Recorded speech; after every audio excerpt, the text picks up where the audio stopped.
Go ahead, Bill. Okay, I'm just getting set up here. Okay, good morning, everybody. Good morning. My message title is today, Forgiving Compassion. I have learned for myself that in order to have forgiving compassion, I must be able to understand where someone else is coming from and to understand where I am coming from. I will first speak about understanding where someone else is coming from in order to have forgiving compassion. So I'm going to share now a quote from Leo Tolstoy.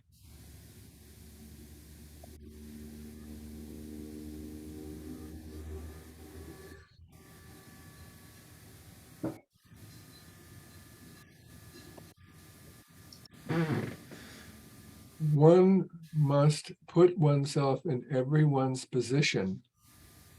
To understand everything is to forgive everything. So Tolstoy is simply saying to understand someone is to forgive someone by placing ourselves in their position. So what will it be? Choosing to resist and condemn those we refuse to understand, or choosing to compassionately understand and forgive others?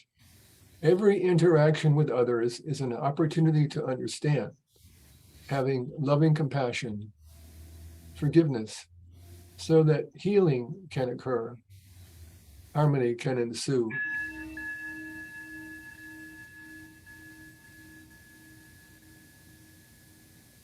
Forgiveness is an act of choice. It's not about denying, condoning, or excusing hurtful actions. Forgiveness is not forgiving the hurtful action of another. It is forgiving the person, their soul. So now we're not forgiving the action. It's important to remember that people get confused and think, well, if I forgive the person, I also forgive their action. No, the action is not. Every one of us is, we're human. We have a human part of us that is, we're not actually human. We're spiritual beings having human experience. But we do have, in that human experience, we make mistakes. We're not a mistake, but we do make mistakes. Forgiveness is understanding why someone would choose to act negatively toward us in word or deed. Once we understand, it's then possible to have compassion, to see why certain hurtful words have been said and or certain harmful actions have been taken. Case in point. Now here's an example, folks. This is pretty extreme. Forgiving compassion, very extreme example. You know, maybe some of you remember Ronnie Millsap. You guys remember, who Ronnie Millsap is? You've heard of him? Country singer? I've heard of him, but I forgot. A blind country singer. He's performed a lot in Vegas. Millsap was born in rural North Carolina in 1943. And he started living with his grandparents when he was a year old. His mother had abandoned him because she believed that God blinded him as a punishment. Millsap said, quote, "I remember my uncle and my father telling me that my mother didn't want me because I was blind. She thought being blind was a disgrace and a punishment from God." Millsap was asked in an interview, "Did you ever talk to your mother after that?" Ronnie said, "She brought her second child by one day. I think I was about 6 years old, and her name was Brenda Gale. And she brought her by to my grandparents' house, and she said to me, 'Ron, I want you to feel her eyes. You know, her eyes are so pretty. She did not shame me the way you did. She can see.'" Wow. Millsap said, and that's about the last time I ever talked to her. I understand that a lot of young mothers probably wouldn't know what to do in that situation, but over your life, you learn to forgive everything. I don't hold any ill feelings, any negative feelings at all about her. I wish her the best of health. And actually, she's still alive, end quote. That's pretty extreme. That's very radically extreme. But there's an example, though, of unconditional loving forgiveness. Millsap understood. He understood where his mother was coming from, her religious belief that blindness is a curse. He understood that influence, and because of that, he was able to have extraordinary forgiving compassion for his mother. Thich Nhat Hanh, the Vietnamese Buddhist who recently passed, said, when we suffer, we have a tendency to blame other people and to see them as the source of our suffering. We don't recognize that we are responsible to some extent for our own suffering, as well as for making those around us suffer, end quote. Eventually, we are able to offer in response to rejection or hate, and not resentment or revenge, but compassion, mercy, and love. We begin to ask, why did this person do this? What motivated him or her to act this way? Keep it By together. doing so, we put ourselves in their shoes and begin to understand. We release the past and let go of negative thoughts and feelings. We become unstuck and can move on in our lives. Energy that was tied up in negative judgment within us becomes available for positive, creative endeavors. Relationships are healed, and we too are healed. Now, I've been talking about thus far about the importance of understanding where someone else is coming from. Now I will address the importance of understanding where we ourselves are coming from, becoming aware of how we are responding. Okay, in my extended family, there are members who have divergent political views. Believe me, there are. Probably a lot of you. Most of us nowadays, it's becoming more and more evident. Most of us keep quiet about them in our family out of respect. But one of my family members has a rule when we visit her home. My niece and family gatherings. She has this rule when we're gathering in her house. Don't express your political views to the larger group gatherings here. If you want to discuss politics, go into the dining room, sit around the table and talk it out with those who are interested. She makes this rule because there are a few of us who are very vocal. One particular member who shall remain anonymous, I'll call him Larry, has a tendency to target me in particular as representing views opposite of his.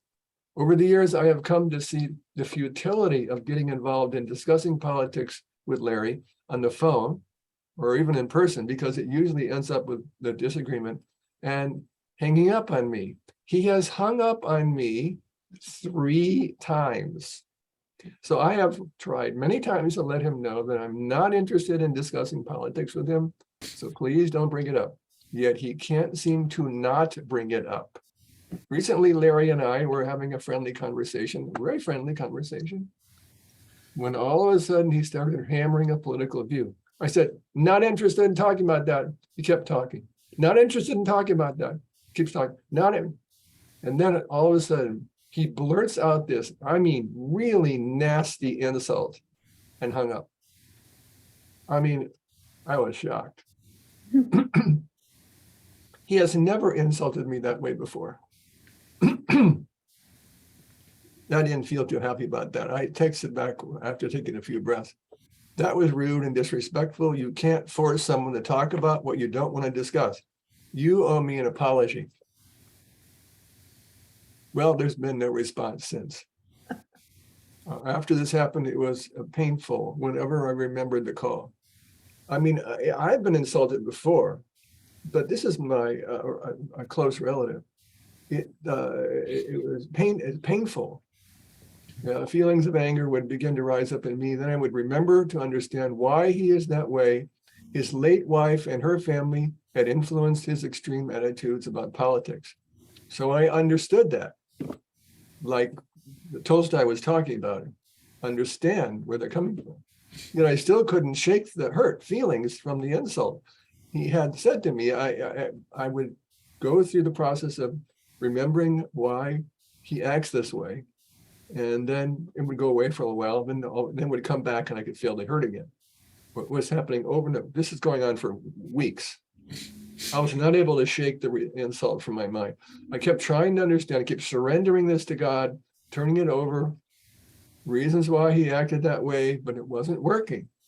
Then 2 weeks passed, 2 or 3 weeks, and I was talking to, there's no response from Larry. And I was on a call with my nephew, and he asked me how things are going. I didn't want to talk to people about this, but this is my nephew. And so okay, I'll tell him what's going on. I told him the story. And I said, I don't know what to do. This happened 3 times, he's hung up. I'm just at the end of my rope with this, I'm just giving up. He goes, Uncle Bill, you're going to be kidding. You're an example for me and our family members. You're going to be bigger than this, Uncle Bill. This is our family. Oh, okay. Then I thanked him for his honesty and encouragement. I said I would consider what else I could do and hopefully bring some resolution. This is a perfect situation. So as much as I didn't feel it was. So I prayed about it a lot. I kept asking what to do. Just about 2 or 3 days later, after lots of contemplation, it came to me what to do next. So first I realized that demanding an apology from Larry was just another form of reaction on my part and resistance. I realized that as forgiving Larry required me to understand Larry and his influences, I also needed to let Larry understand me and my influences, where I am coming from now. In the last 10 years, you see, I've developed a daily prayer practice, which has changed the way I perceive the world, politics, and politicians. So I wrote a letter to Larry. Now I'm going to share this with you, this letter. And remember, this is not all of my prayer, but this is a part of my prayer. It gives it context. And it's a part of the prayer that kind of addresses the issue of politics in my daily prayers. My prayer probably lasts about 20 minutes every day. And this is part of it. So I'm going to share with you now this letter I sent to Larry. Okay, let me put it on the screen for you.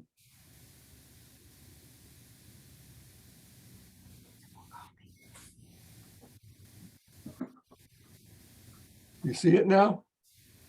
Yep. Yes? You can see it, correct? Yes. Yes. Okay. Hi, Larry. I wanted to respond to our recent phone conversation. Wanted you to know where my attention has been focused for a long time around local and world events and politics. Every day, my prayers are all inclusive. For example, as Jesus taught, okay, remember, Larry goes to church. He professes to be a Christian. So I know he knows the Lord's Prayer, thy kingdom come, thy will be done on earth as in heaven. And I also shared more that my prayers include, may all beings be peaceful and happy. And here's a line, may all politicians in every country, conservatives, moderates, and liberals, work together to bless their country and all countries. May all world leaders work together toward establishing mutual understanding and world peace. I sent to him the letter. I also pray for all of our extended family members, be peaceful and happy. Here I had a list of various family names and that I pray for daily. This is where my focus is. As I have expressed to you before, I'm not interested in debating politics. I love you, Larry. Let us have respectful conversations with each other. Love, Bill. Wow. So where are we here? Beautiful. Let's see.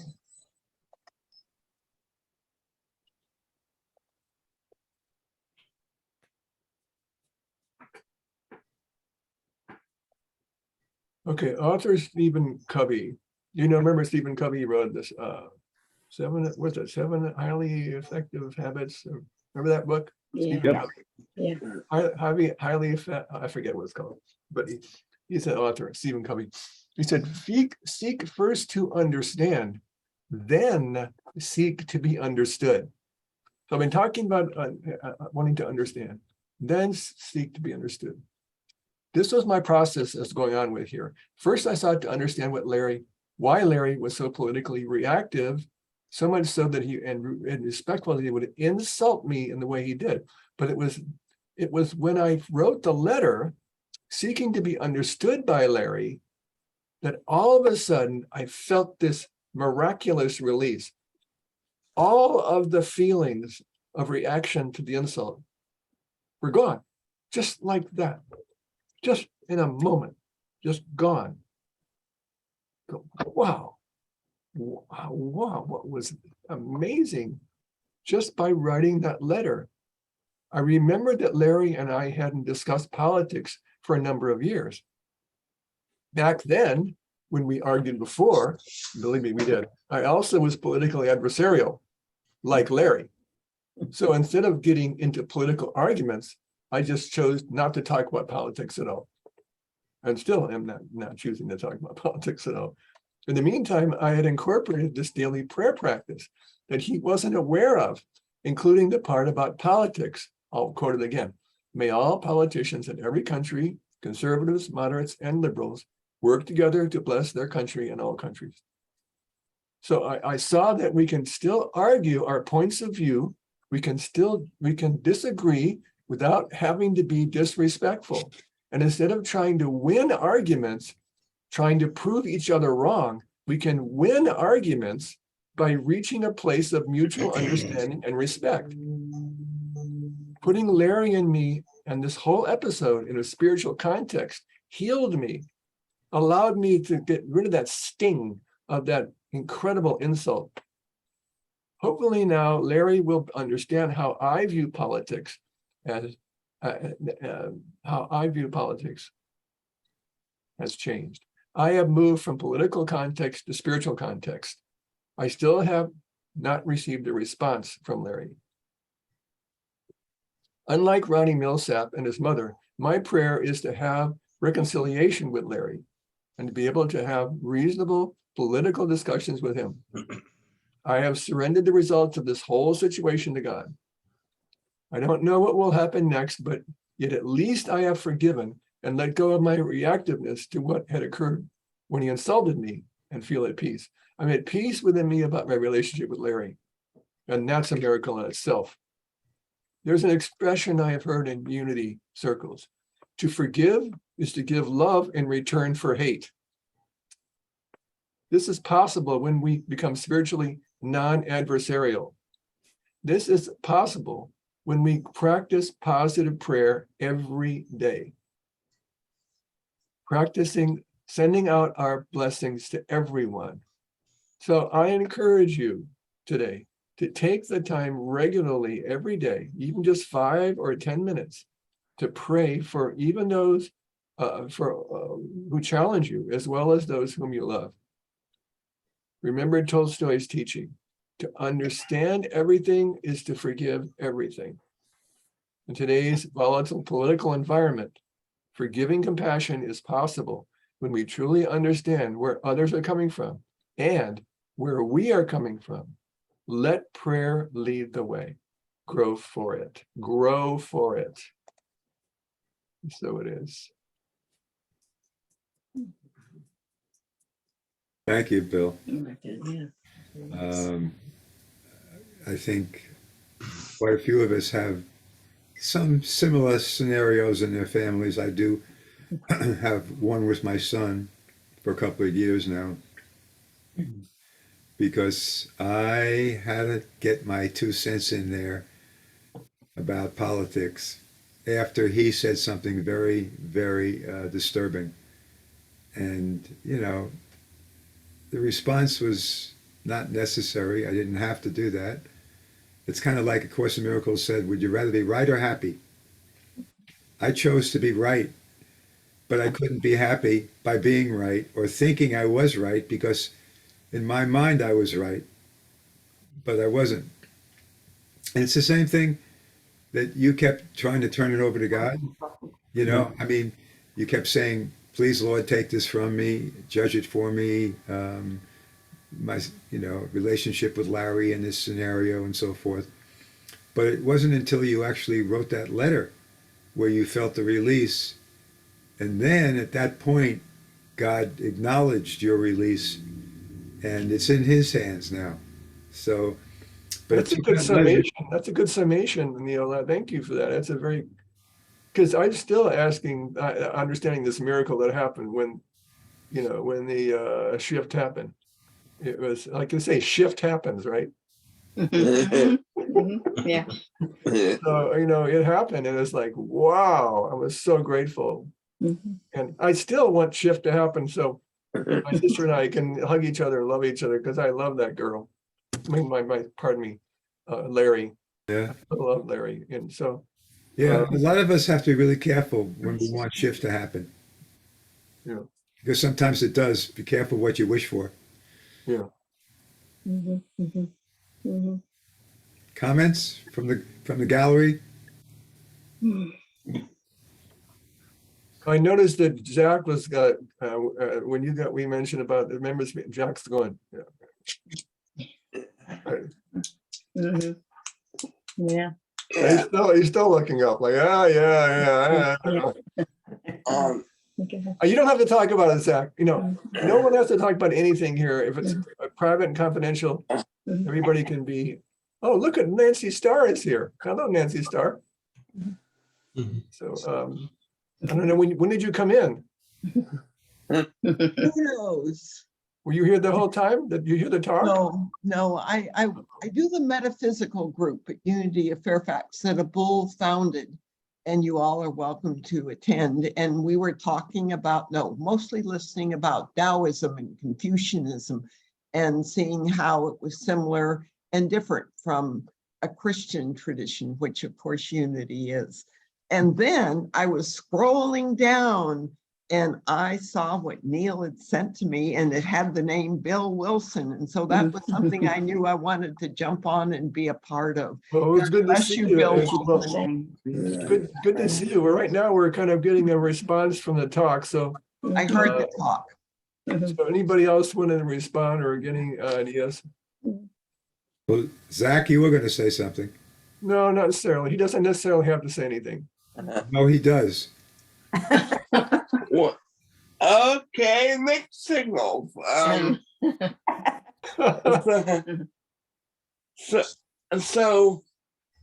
I think I'm just gonna call it a blessing. Any issue that you can think of, I know people on both sides. Any issue that you can think of about anything, I know people that I don't want to lose in my life. That I know both sides are on both sides of any issue, even paper or plastic. And from the time when I was probably first conceived, I know. You've known people. Yeah, you're right. Yeah, it does make it rough. You spoke to me when you talked about me. I think I'm fairly good at trying to see things from that person's point of view. But sometimes that's not enough, as you said, to let it go, right? Yeah. I've got to see why sometimes that's enough to let it go. And then what is it about me in this particular time that I keep replaying it?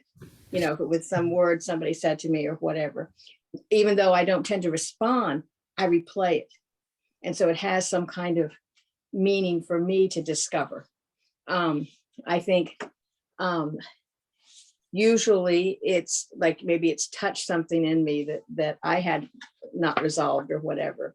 But you also made me think about, we've got this kind of spiritual / book group going, and we're reading an Anne Lamott book, and she talks a great deal about the toxic disease of being right and how that is one of the most destructive things. Being right. Yes, the toxic disease of being right, and how destructive that is for everything, and that how she talks about how to work through that. But I also what helps me, and I used to teach logic in high school, and we would have sessions where the kids had to present logical arguments and that sort of thing. So they had all these tools about what to, and not quarrel, but what to argue about.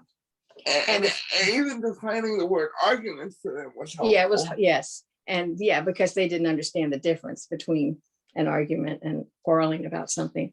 And the one thing that was helpful was that now you made me lose my train of thought, Zach, that they needed to define what that person's worldview was before they move into any kind of discussion.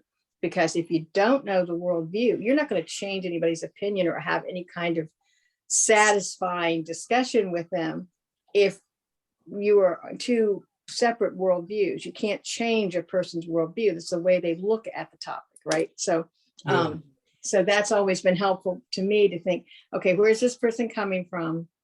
All right, well, there's no reason for me to even engage. But when it's a family member, you feel drawn to engage because you want them to love you. You want to know that tell them you love them. But it's hard because if you think something is wrong about the way they're thinking, without thinking about their worldview, then that becomes that toxic disease of being right, that you're just doing it to be right, even though you might tell yourself, I want them to be right. I'm trying to help them, but really not. So this has touched a lot of things for me that I need to ponder through the week, but I got, a few little glimpses of things that, okay. And I appreciate your sharing your personal story. Yeah, the worldview, that's like understanding their worldview. Mhm. Do we understand their worldview? Mhm. That's a big question. Mhm. If we don't, then we need to ask questions. Right. Otherwise we make assumptions and we get into this I'm right thing. Mhm. Hey, Bill, what if there's no such thing as being right? It doesn't exist. Mhm. Because even if you think about some of the spiritual laws, there are three sides to every story. There's your side, there's my side, and then there's the truth. And only God knows the truth. Right. So there's no such thing as being right. You That's can't- why thy will be done is the best prayer. Mhm. Again, remember that talk I gave on thy will be done? Mhm. Thy will be done is the best prayer, because that puts things in the larger that what you said, Neil, with the truth. And then we don't know that truth. We don't know the bigger picture. We don't know what's best for us or anybody else. And when we surrender to that, that's where it's at. And I'm finding that to be true more and more as time goes on. Yeah. Yeah, you talk about Buddhist sayings and traditions, and we've used this one for many talks. It's like when you judge another person, it's like holding on to a hot coal and waiting for just the right moment to throw it at that person. And the other one is when you judge another or use the word hate or whatever, it's like drinking poison in hopes that the other person dies first. So It's the third, isn't it? yeah, I mean, there's so much wisdom in both of those. Mhm. I wish Jeff would stop talking so we can get a word in edgewise, though. Well, well, your Hi, topic, Jeff. hey, yeah, I have a lot of family members, we have a lot of, like a family business and, divorced wives. And so a lot of opportunity to forgive people. It's not always easy, but,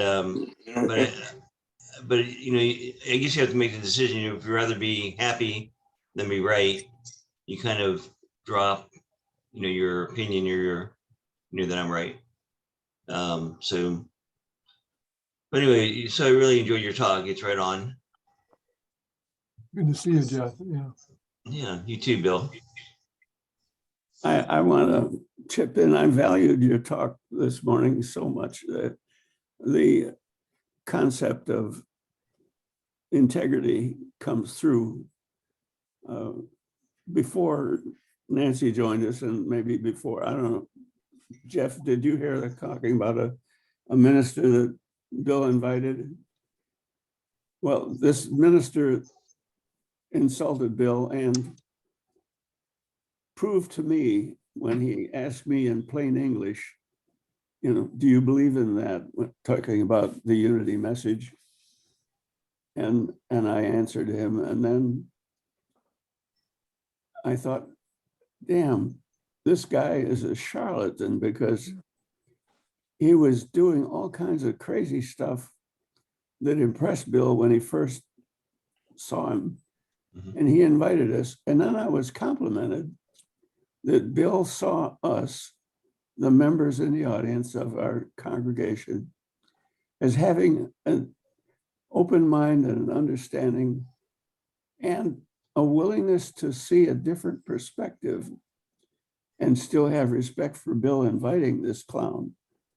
But this guy proved to Bill and to me, when he spoke in plain English after he had feigned that he had to have an interpreter for 45 minutes, then the interpreter, he would mumble something in some gibberish language that I didn't understand and no one in the room understood. And then he asked me that question, and like bumping into me in a drugstore and saying, "You believe in that?" And I thought,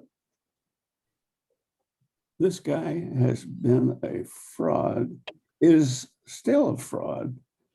I mean, I was embarrassed for the suffering that he put you through. And Yeah, well, I also could have been more clear and just told him to leave, which no criticism, Bill. But you were, I appreciate Paul said, in everything, God works for good. Even in that situation, God's working for good. Like you said, that allowed people to be open to see what was going on there, make our own decisions about how to respond to this person. So there's good in that too. And there's teaching going on in that scenario as well. Yeah, that teaching lasted a few weeks too, because there was a ripple effect from that talk. And a lot of us came to your defense, and I think you probably even came out with another message based on what happened on that weekend. So it was a learning or teaching, like you said, experience for the whole congregation that, wow, sometimes we allow these people to come into our lives. And as Bob said, this guy was a phony. I mean, he was just, there's nothing real about him. And we were shown basically what phony looks like. You know what I mean? It was healthy, but it was a hard lesson because you were It was hard for Leanne because Leanne was insulted by him. Well, a lot of people were insulted by him because he was insulting, period. When you insult our minister, you insult us too. So we got over it, but it was an interesting, because I too, a lot of us were saying, oh yeah, you're bringing him in. Okay, cool. Isn't it interesting about that Ronnie Millsap story? Isn't that amazing? Yes. Amazing story about Yes. Ronnie Millsap. I mean, I the almost- fact that he could forgive her and just, hey, that's what she believed. Mhm. And I know, Nancy, you don't know this, Nancy, but Ronnie Millsap's a country singer. Didn't hear this. And his mother, he was born blind, and his mother felt that he was a curse. He'd been cursed by God. And she gave him up to her grandparents and denounced him because he felt that it was a curse. And he forgave her, understanding that it was her religious belief. That's an extraordinary compassion, extraordinary forgiveness. If he can do that, we can do anything, folks. Mhm. Mhm. Mhm. And here I sit wondering about reading the Bible and having that be your religious belief, because it says, "Who sinned that this man was born blind?" And Jesus says, "Nobody." Is the red word. It's the red part of The that. red part said nobody, and they didn't read the whole thing. Yeah. As some of you remember the waiver, he walked across the United States with sandals or whatever. Mhm. Probably went through a couple of pairs at least, and he taught me a lesson.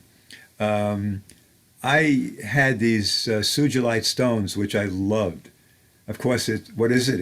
It's a belonging, an item, that has a beautiful color to it, beautiful colors. And I was just guided to give it to him at the end of his talk when he came to the church, Bill. And it was one of my favorite stones. And at the end of the service, I saw somebody else with that stone.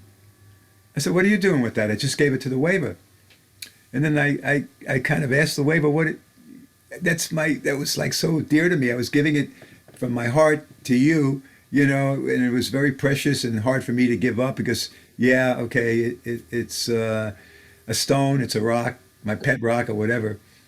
And he said, he thanked me for it, but he said, I don't hold on to things like, I don't have possessions. And I went, whoa. So he practically turned around to my back. I didn't see what he did, and he gave it to somebody else immediately. He didn't even want to hold on to it for more than a minute. This is my gift to you, So it's kind of like, possessions. The lesson was about, not just pet rocks, but Detachment, detachment. Attachments. Just don't Yeah, hold on to things. yeah, exactly. Especially we hold on to our judgments, and like I couldn't let go of the hurt feeling of that insult. It was amazing how I felt it's the sting of it so deeply. And normally I've had many of those happen, but for some reason that one just stung was so deep. It went very deep in me. And so it was perfect because it led me to all the things that happened and I shared with you today. Yeah. Well, thank you for your message today. I'm going to stop the recording and then we'll do some of our closing statements. So thank you again, Bill, for and the experiment worked pretty good. Everybody behaved. There were no Yeah, but do you like the idea of there being you like that idea? yeah, I mean, people, have common sense if they, like they have an animal in the room and starts barking or there's noise outside. They still know how to mute themselves. They still have the technology. So it worked good. It worked fine. Yeah. So let's stop the recording here. Stop recording. Did it feel different to you